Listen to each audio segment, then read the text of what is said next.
The biggest defining point of edibles versus any other form of ingestion is the bioavailability and the metabolic process by which your body breaks down cannabinoids and then in the end absorbs cannabinoids into the bloodstream, which then cross the blood-brain barrier and become psychoactive.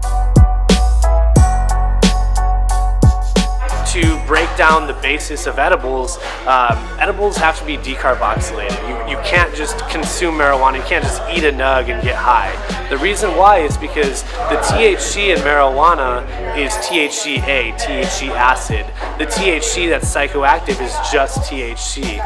So to convert THCA into THC, it has to undergo a process called decarboxylation. The way I like to break this down for people unfamiliar with edibles is think of THC like a square and the receptor in your brain is like a circle. A square can't fit in a circle, so you're not going to feel psychoactive effects. However, once you decarboxylate it, you're rounding the edges of that square into a circle and it can be received by your cannabinoid receptors in your brain. The process in which you're going to convert THCA into THC is going to be with heat. Between 200 and 250 degrees for up to an hour is sufficient. Knowing your dose with marijuana edibles is a subjective thing. It has a lot to do with tolerance. However, there are other things that play into what effects you're going to feel. How much have you eaten today? How hydrated are you? What's your body mass index? There are a lot of things that go into edibles that aren't so clear-cut or so well-defined. While most edibles are going to be hybrids, we also have edibles that are sativa or indica specific. Are you going to feel more sedated, sleepy, or are you going to consume edibles that are going to still provide some of that pain relief but allow you to have a clear head and function throughout the day?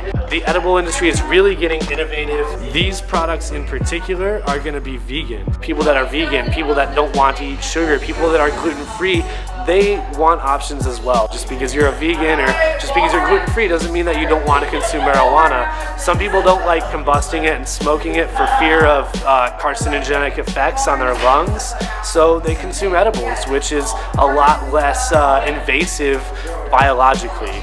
With edibles, you might not feel effects for up to 2 hours. So while it takes a longer time to pass the blood-brain barrier, it's being metabolized by your stomach, which then has to go to your liver, which then goes to your bloodstream and then your brain. So the process is a lot longer than, through your lungs or even topically. However, the reward of that longer onset is a longer effect.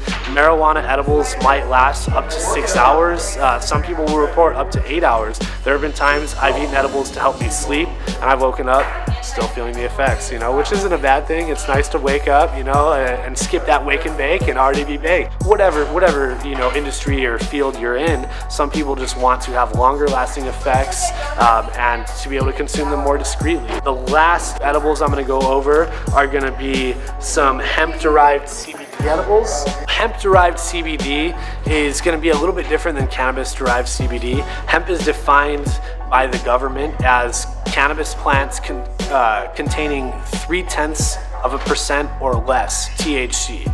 So these plants are going to have a high content of CBD and little to no THC, which for people, in environments that, you might be operating mechanical equipment or just not wanting to show signs of intoxication, those are edibles that are really preferred by people in those situations. CBD is largely medicinal as far as effects, but I find it to be very relaxing, very stress relieving, and in addition to that, it almost provides an extra lucid feeling psychoactively. I know I said it's not psychoactive.